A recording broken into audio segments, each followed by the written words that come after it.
इसका स्टेटमेंट दे रहा हूँ और इसका फोटो भी दे रहा हूँ, इसके बारे में थोड़ा लिखा दिया हूँ, आप इसको लिख जरूर लेना, ठीक है, समझना है इसके बारे में। हाइगन का ना जो वेव थ्योरी, जब हाइगन ने फर्स्ट टाइम जब दिया था ना, हाइगन ने जब फर्स्ट टाइम अपना वेव थ्योरी दिया था तो लोग इसकी बात को सीरियस नहीं लिए थे, लोग इसकी बात को सीरियस नहीं लिए थे।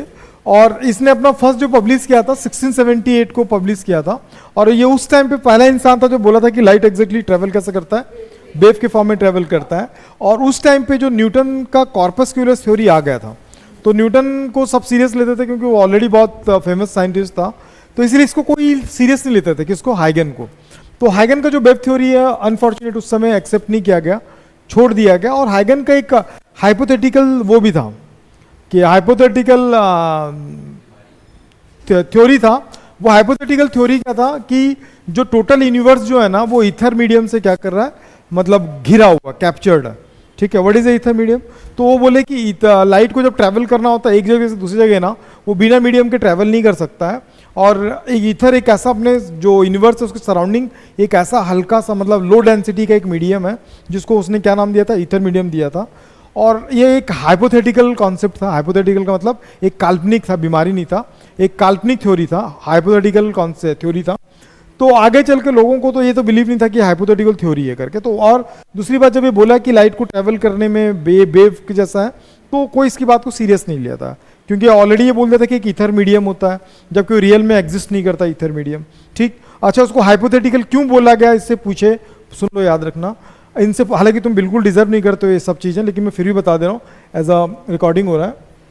जब इनसे पूछा गया कि सर आप इसको हाइपोथेटिकल क्यों बोल रहे हैं, तो बोलते हैं कि हमारा जो टोटल यूनिवर्स जो है ना उसके सराउंडिंग एक मीडियम है, ठीक है, जिसको हम क्या बोलते हैं, ईथर मीडियम बोलते हैं। तो उससे पूछे कि सर हम इसको हाइपोथेटिकल क्यों बोल रहे हैं, रियल में एग्जिस्ट करता है कि नहीं करता है? हाँ, ये तो जब हम यूनिवर्स से बाहर जाएंगे तब पता चलेगा। तो बताओ वो कौन सा इंसान है हमारे यूनिवर्स में जो यूनिवर्स से बाहर जाके देखा है अपने आप को? यूनिवर्स से बाहर जाना पॉसिबल नहीं है, समझ में आ रहा है? तो वो इसीलिए बोला ना, बिल्कुल डिजर्व नहीं करते, लेकिन एज अ रिकॉर्डिंग हो रहा करके मैं बता दे रहा हूँ कि यूनिवर्स से बाहर जाएंगे तो एक मीडियम होगा ईथर। तो वो एक हाइपोथेटिकल कॉन्सेप्ट था जिसको लोगों को पहले बिलीव नहीं था। जब ये बोला कि वेव के फॉर्म में चल रहा है तब और भी बिलीव नहीं हुआ। तो 1678 में अपना स्टेटमेंट दिया था। इनके जाने के 100 साल के बाद, कब 100 साल के बाद दो साइंटिस्ट आए थे, इनका नाम बता दे रहा हूं मैं। एक था, न्यूटन का नहीं लिए, न्यूटन ने नहीं किया था, थॉमस यंग और ऑगस्टिन फ्रेजनल। फ्रेजनल और फ्रॉनहोफर दोनों पढ़ते हैं, लेकिन अभी हमारे सिलेबस में नहीं है।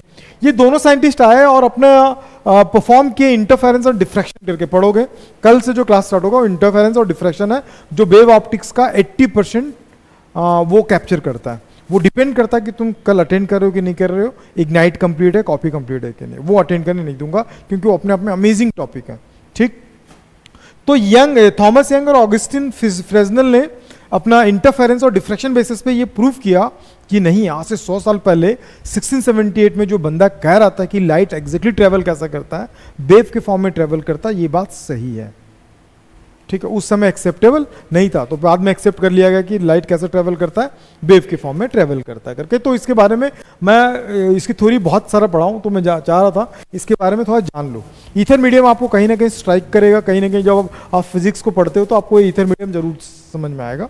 तो आप देख लेना, पढ़ना तो पढ़ना, नहीं तो नहीं पढ़ना, आपकी इच्छा।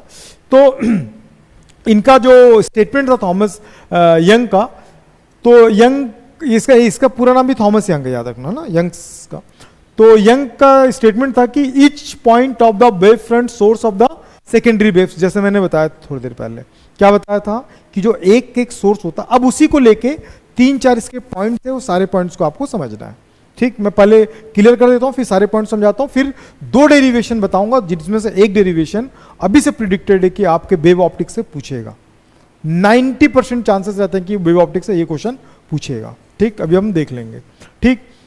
तो this principle based on the कुछ एंजम्पशन बेसिस पे, तो ध्यान रखना। फर्स्ट क्या था, each point on the wave front act the fresh source of the new disturbance बताया थोड़ी देर पहले, it's called the secondary wave और वेवलेट्स, ठीक है। मैं फिर से बना के दिखाऊंगा। उसने क्या बोला, the secondary wavelets spread out the direction of the speed of light.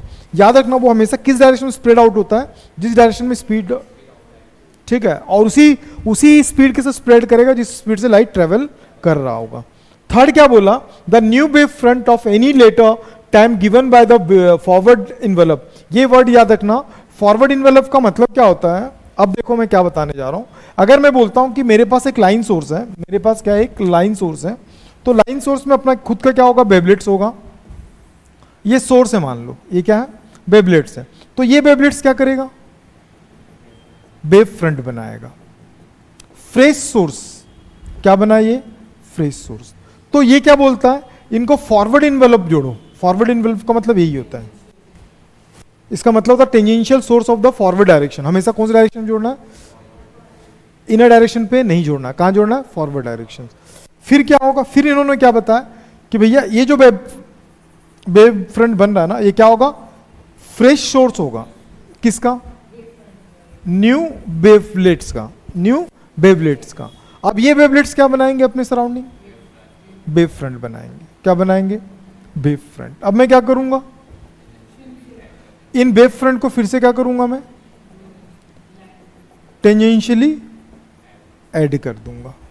बात समझ में।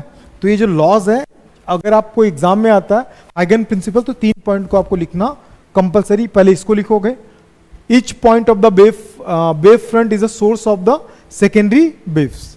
तो ये जो सेकेंडरी जो वेव्स बन रहा है, किसकी वजह से बन रहा है, वो पहले वाले की वजह से बन रहा है। तो ये 3-4 पॉइंट जो बहुत इंपॉर्टेंट है, इसके बेसिस पे आपको समझना है। तो देख लो, कहीं डाउट है तो पूछ लो, और कॉपी में सारा चीज कंप्लीट होना चाहिए विद द डायग्राम। ये सारा डायग्राम बनाना चाहिए आप लोगों को, ठीक है। इसमें मैं एक दो चीज़ और एड ऑन कर देता हूँ, डायरेक्शंस एड ऑन कर दे रहा हूँ ताकि आपको समझ में आ जाए।